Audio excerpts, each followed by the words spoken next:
السلام علیکم سر، سوال یہ ہے کہ بہت سے لوگ ڈریس کو لے کر بہت زیادہ ایشو بناتے ہیں، جیسے کہ جو کوٹ اور ٹائی پہنتے، کچھ لوگ ان کو کہتے ہیں کہ بولے یہ یہودیوں کے ایجنٹ ہیں نعوذ باللہ، تو ایسے لوگ کو کس طریقے سے سمجھانا چاہیے؟ بھائی نے ایک سوال کیا کہ کچھ لوگ ٹائی اور کوٹ اور پینٹ پہنتے ہیں تو لوگ کہتے ہیں کہ یہودیوں کے ایجنٹ ہیں اور ان کی بات نہیں سننا چاہیے۔ دیکھیے، ایک چیز جو میں نے دیکھی ہے اور اتنے سالوں میں جو میرا تجربہ ہے وہ یہ ہے کہ لوگوں نے ہر نئی تحریک پر اور ہر نئے کام پر 2 سے 3 الزام ضرور لگائے ہیں۔ پہلا الزام، اور ان میں سے جو بھی الزام میں سکسیسفل ہو گئے نہیں ہوئے تو دوسرا الزام۔ پہلا الزام، ان کو باہر سے پیسہ آ رہا۔ پہلا الزام سب پہ لگا، جو بھی تحریک نہیں آئی پہلا الزام باہر سے پیسہ آ رہا۔ ٹھیک، پیسے کی اگر اس پہ بھی اکتفا نہیں ہوا باہر سے کہاں سے آ رہا، تو اس کی شدت بڑھانے کے لیے، انٹینسٹی بڑھانے کے لیے اسرائیل سے پیسہ آ رہا، شدت بڑھانے کے لیے۔ جب اسرائیل وجود میں نہیں آیا تھا تو فرانس سے اور امریکہ سے پیسہ آتا تھا۔ جب اسرائیل وجود میں آ گیا اور اس نے مسلمانوں کے خلاف ظلم و ستم کیے تو اب شدت بتانے کے لیے پیسے کی انٹینسٹی، اسرائیل سے پیسہ آ رہا، فرانس سے پیسہ آ رہا، امریکہ سے پیسہ آ رہا۔ ٹھیک، اب اس کا جواب دیکھیے۔ پہلا، باہر سے پیسہ آ رہا، کوئی کہتا ہے تو گھر میں کوئی بھی نوٹ نہیں بناتا، پیسہ باہر سے چاہتا۔ جو گھر میں بناتا ہوں گا تو وہ اس کی خیر نہیں ہے۔ ٹھیک، پیسہ باہر سے ہی آتا، کوئی گھر میں پیسہ نہیں بنا سکتا۔ ہاں، باہر کہاں سے؟ باہر ملکوں سے۔ تو کیوں آپ لوگ سعودی عرب اور خلیج ممالک سے چندے نہیں لاتے جمع کر کے؟ صرف ہم ہی لاتے ہیں۔ باہر سے مراد کیا ہے؟ اسرائیل سے آ رہا، تو اسرائیل سے آ رہا تو اسرائیل نے آپ کو کیسا اکاؤنٹ کی انفارمیشن دی؟ ہمارے مطلب آپ کے کتنے تعلقات اس سے گہرے ہیں؟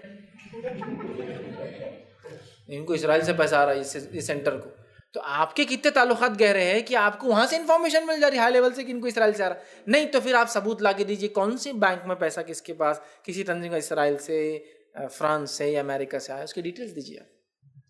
تو یہ ایک الزام۔ اچھا، اب یہ الزام سکسیسفل نہیں ہوا، یہ الزام کہ باہر سے پیسہ آ رہا۔ دوسرا الزام، یہودیوں کے ایجنٹ ہے، نصارہ کے ایجنٹ ہے۔ یہود و نصارہ کے ایجنٹ کیوں ہیں؟ ثابت کرنے کا طریقہ ثابت دیکھیے۔ ایک آدمی اسٹیج پہ کھڑے رہ کر عیسائیت اور یہودیت کا رد کر رہا ہے۔ عیسائی اور یہودی دنیا میں اس کے نام سے لوگوں کے آنکھ پہ کانٹے کھڑے ہو جاتے ہیں، سمجھ رہے آپ؟ اس کی دعوت و تبلیغ نے ہزاروں لاکھوں کو اسلام میں لا لیا۔ ٹھیک ہے، تو آپ اس انسان کو کیا بول رہے ہیں کہ تو یہودیوں کا ایجنٹ ہوں گا تو یہودی بنانا چاہیے، عیسائیوں کا ایجنٹ ہو عیسائی بنانا چاہیے، مسلمان کیوں بناتا ہو؟ کون سی ایسی کمپنی ہے جو ایک آدمی کو مارکیٹنگ پہ رکھے اور کہے کہ ہمارے مخالف کی، ہمارے دشمن کمپنی کی مارکیٹنگ کرو؟ بیوقوفانہ اور جاہلانہ الزام ہے۔ تو یہودیوں کے ایجنٹ ہیں۔ سیکنڈ الزام، کیوں؟ کپڑے کوٹ پینٹ ٹائی ہے ایکول ٹو یہود و نصارہ۔ تو کوٹ پینٹ ٹائی یہودیوں کا دینی لباس ہے کیا؟ نہیں، حدیث ہے نا، من تشابہ بقوم فہو من، جو جس قوم کا طریقہ ہے مشابہت اختیار کریں گا وہ انہی میں سے ہوں گا۔ اس سے کیا مراد ہے؟ اس سے کیا یہ مراد ہے کہ ایپل اگر یہودی استعمال کرتا تو مسلمان کرے تو وہ ان میں سے ہو جائیں گا؟ اینڈرائڈ اگر یہودی استعمال کرے اور مسلمان بھی اینڈرائڈ ہینڈ سیٹ استعمال کرے تو وہ بھی یہودی ہو جائیں گا؟ اس سے کیا مراد ہے؟ کیا وہ لوگ جو ہے وولکس ویگن اور آڈی اور بی ایم ڈبلیو اور مرسڈیز کو ہم بھی کریں تو ہم بھی یہودی ہو جائیں گے؟ مشابہت کس میں؟ مشابہت دین میں، دنیا میں نہیں، مشابہت دین میں۔ تو دین میں تو آپ نے مشابہت اختیار کی خبر پرستی کر کے، انہوں نے اپنے اولیاء کو، انبیاء کو اللہ کا بیٹا اور پتہ نہیں کیا کیا الہ بنا دیا، تم نے کیا وہ؟ تو مشابہت دینی تو انہوں نے اختیار کی، جو الزام لگا رہے ہیں کہ وہ یہودی اور نصرانیوں کے ایجنٹ ہیں۔ مشابہت تو یہ کر رہے ہیں عبادت میں، وہی حرکت جو نصارہ نے جو عیسیٰ علیہ السلام کے ساتھ کی، محمد صلی اللہ علیہ وسلم کے ساتھ کرتے ہیں۔ تو دینی مشابہت مراد ہے بھائی میرے، دنیاوی نہیں۔ تو لباس کوٹ پینٹ ٹائی کسی بھی مذہب کی علامت یا ان کا مذہبی لباس نہیں ہے۔ یہودیوں کا مذہبی لباس کیا ہے میں بتاتا ہوں۔ یہودیوں کا مذہبی لباس ایک سفید رنگ کا کپڑا اندر پہنتے ہیں، اس کے اوپر ایک لمبا کوٹ پہنتے ہیں، اوور کوٹ، جو تقریباً گھٹنوں یا گھٹنوں سے نیچے جاتا ہے۔ اس کے بعد ایک خاص قسم کی گول ٹوپی ہوتی چھوٹی، اور اگر چھوٹی پہنتے پیچھے کالے رنگ کی جو یہاں ڈالی جاتی ہے، کپا بولتے ہیں پیچھے، اگر وہ نہیں پہنتے اور اگر لمبی پہنتے ہیں، وہ جادوگری والی ٹوپی جیسا بتاتے نا ویسی کر پہنتے ہیں، اگر گول ہیڈ جو اونچی ہوتی ہے تو اندر سے ڈپلیکیٹ ہیئرس ہوتے ہیں، ڈپلیکیٹ بال ہوتے ہیں، جو آج کل جج وغیرہ بھی لگاتے ہیں نا، یہودیوں سے آج یہودی جج وغیرہ ہوا کرتے ہیں تو اندر بال لگے ہوئے ہوتے ہیں۔ ٹھیک ہے، یہ ان کا ہے۔ لمبی داڑیاں رکھتے جو کبھی نہیں کاٹتے ہیں، لیکن ہماری ان کی داڑھی کا فرق یہ ہے کہ وہ مونچھوں کو بھی ہمیشہ چھوڑ دیتے ہیں، ہم لوگ مونچھوں کو تراشتے ہیں۔ تو یہ فرق ہے ان کا مذہبی لباس ہمارے۔ عیسائیوں کا مذہبی لباس کیا ہے؟ اگر کیتھولک چرچ کھلے تو کیتھولک چرچ کے لیڈر کا ان کا لباس ہوتا ہے، وہ صوف ڈالتے ہیں لمبا والا نیچے تک گاؤن جیسا، اور بیچ میں ایک بیلٹ ہوتا ہے۔ عربی صوف میں جو ہمارے علماء پہنتے ہیں اور ان میں فرق یہ کہ وہ لوگ بیلٹ ڈالتے ہیں بیچ میں، اور اس کو میریاں ہوتی ہے، سمجھے آپ؟ جبکہ ہم لوگ پہنتے جو سیدھا ہوتا ہے، میریاں نہیں ہوتی، اس کو بیلٹ نہیں ہوتا ہے۔ عیسائی جو کیتھولک ہے، جو ان کا مذہبی لباس ہے، وہ صوف ہے، بالکل عربی صوف جیسا ہی دکھتا ہے، وہ ڈال دیتے ہیں، لیکن اس میں میریاں ہوتی ہے اور یہاں بیلٹ ہوتا ہے کمر پہ، بیلٹ پھر نیچے میریاں۔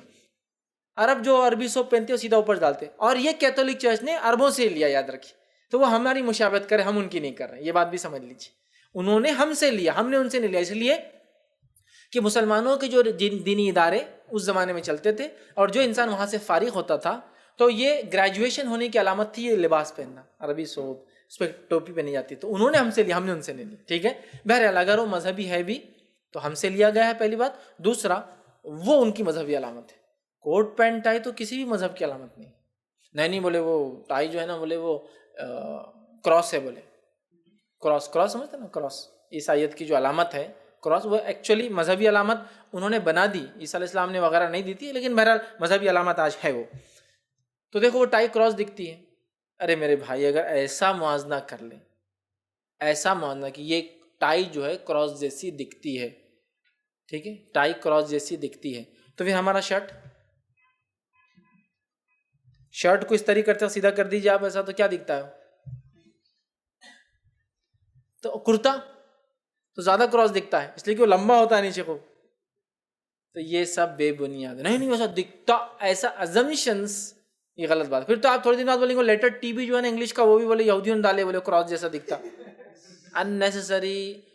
یہ ایسی چیزیں ہیں جو آپ خاموخواہ نکال لے اور ثابت کرنے کا۔ اب دیکھو لے بٹن دیکھو ادھر ٹکے ہوئے، ادھر دیکھو جیب، ادھر دیکھو کراس، یہودیوں کے ایجنٹ، نصرانی، مطلب یہ ایسا تو پھر کوئی کسی سے بچنے والا نہیں ہے، سمجھے نا، کوئی بچنے والا نہیں۔ تو سیکنڈ، پہلا الزام پیسہ آتا، دوسرا الزام یہود اور نصارہ کے ایجنٹ ہے، تیسرا الزام فتنہ ہی، فتنہ مطلب آزمائش، یا گمراہ فرقہ یا فتنہ، دونوں میں سے کوئی ایک، مطلب کامن ہے، یا تو گمراہ فرقہ ہے مطلب یہ گمراہ کرنے والے، یا تو یہ فتنہ مطلب امت کو آزمائش میں ڈالنے والے، نئے نئے مسائل گڑھ رہے ہیں، نئی نئی باتیں بول رہے ہیں۔ تیسرا الزام رہتا فرقہ ہے یا فتنہ ہے، ٹھیک۔ اس کا جواب بھی یاد رکھیے، فرقہ وہ ہوتا ہے جو کتاب و سنت کے عقیدے سے ہٹ کر اپنا عقیدہ ایک بنا لیتا ہے۔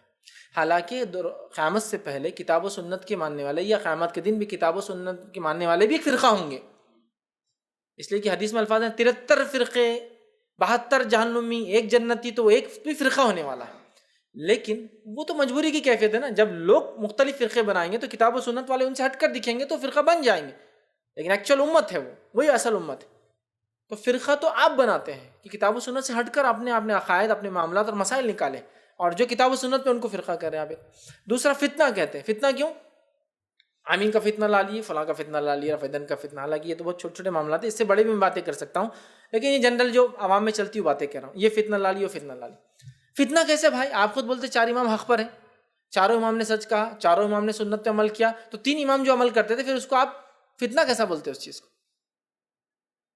آپ بول رہے 4 امام حق پر ہیں، تو 3 امام نے تو وہ سارے عمل کیے جو ہم بول رہے ہیں، تو پھر آپ فتنہ کیسا بولتے ہیں؟ ہم کو نام فرقہ ہے، نام فتنہ، لیکن یہ تیسرا الزام فرقہ فتنہ۔ اور چوتھا، جب کچھ نہیں چلا، اسلام سے خارج ہے، کافر ہے، ختم، لاسٹ، اب کچھ نہیں کر سکتے نا، زبانی جواب نہیں دے پا رہے، کچھ بھی نہیں ہو رہا، ہمارا میڈیا بھی کام نہیں کر رہا خلاف، تو چوتھا الزام کافر ہے، خارج ہے اسلام سے۔ یہ تو اتنا آسان ہو گیا، اتنا آسان کہ شاید دودھ سے دہی بنانا مشکل ہے، لیکن کافر ڈکلیئر کرنا، کافر دودھ کو دہی بننے میں جتنا ٹائم لگتا ہے رات بھر، اس سے جلدی کافر ڈکلیئر کر دیتے۔ یہ کیا ہے؟ ان کے کوٹ پینٹ پہنتے، ٹائی پہنتے، فلاں کرتے، کافر۔ ارے اتنا ذرا ڈیٹیل میں جانے کی ضرورت نہیں، کافر ہو گیا۔ ارے صرف کپڑوں سے کافر۔ اسلام اتنا وسیع دین ہے، الحمدللہ اتنا وسیع دین ہے کہ اس میں کپڑوں کی قیدی نہیں، کپڑوں کی کنڈیشن ہے، شرائط۔ ان شرائط میں جو کپڑے فٹ ہو گئے وہ اسلامی لباس ہے۔ اسلام میں لباس کی کنڈیشن ہے، کون سا لباس نہیں۔ ہاں کچھ لباس عین سنت ہے جو آپ نے خود پہنے ذاتی طور سے، یمنی آپ نے ایک اوور کوٹ پہنا، آپ نے کچھ مختلف چادریں اوڑھی مختلف علاقوں کی، تو وہ تو ذاتی ہو گیا آپ سے۔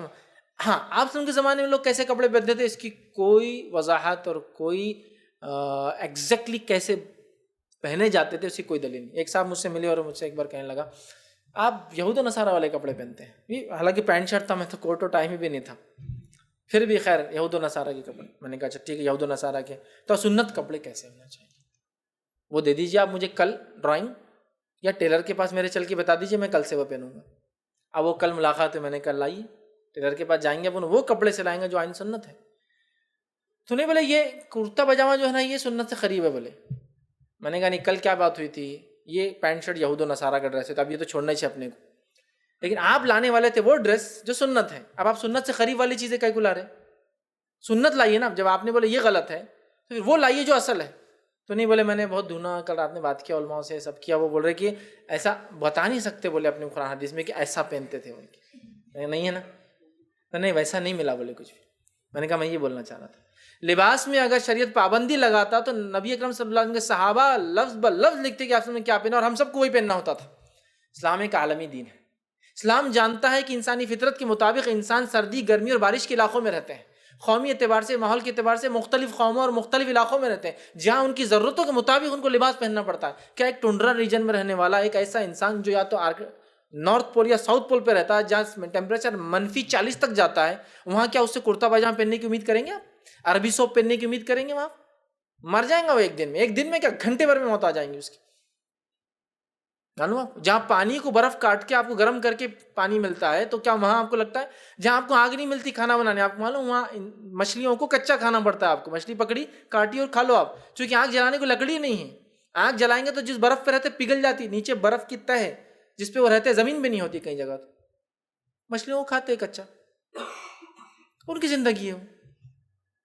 تو اسلام پہ تو وہاں بھی عمل ہو سکتا ہے نا, ہو سکتا ہے. کیسا؟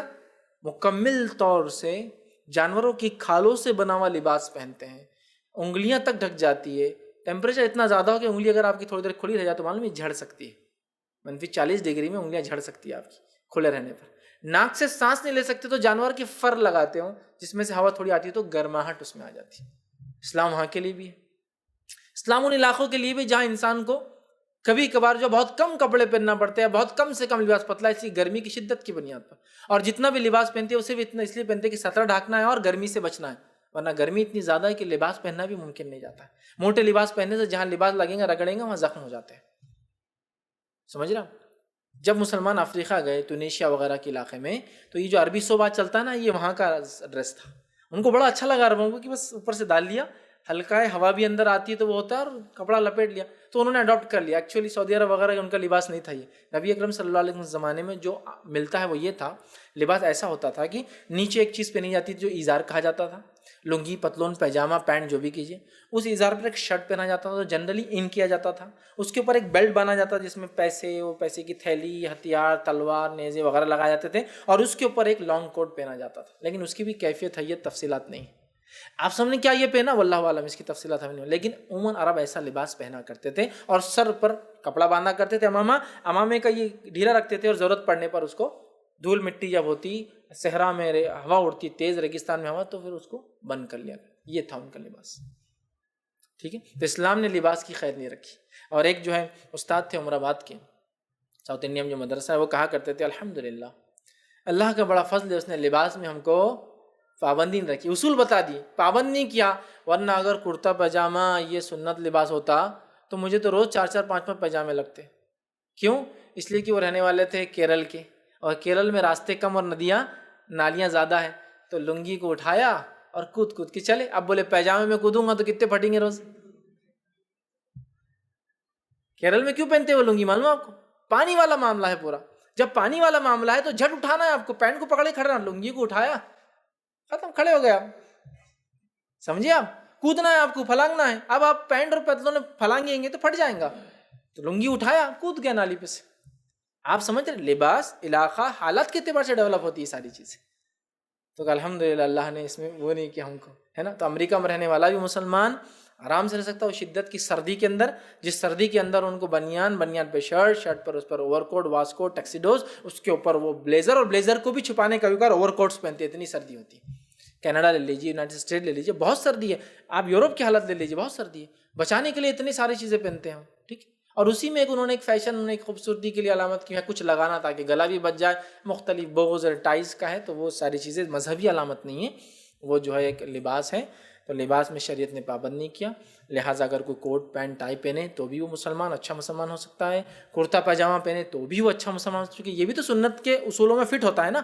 اسی طرح آپ اور بھی چیزیں پینٹ شرٹ کی شکل میں جو سنت کے اصولوں میں فٹ ہو، اسی طرح اور بھی چیزیں لنگی ہو، بنیان ہو، کرتے ہو، کرتوں کے الگ الگ ٹائپس ہو، ساری چیزیں جو شریعت کے ان اصولوں میں کہ کافروں کی مشابہت نہ کرتا ہو، پورے سطر کو ڈھکتا ہو، مرد کے لیے ٹخنے سے اونچا ہو، اتنا چست نہ ہو کہ اعضا چھل کے، اتنا پتلا نہ ہو کہ اندر کی چیزیں دکھے، سمجھ رہے آپ؟ یہ سارے اگر اصولوں میں فٹ ہوتا ہے، مردوں کو عورتوں کے جیسا، عورتوں کا مرد جیسے نہ ہو، اصولوں میں فٹ ہو جائے، وہ اسلامی ڈریس۔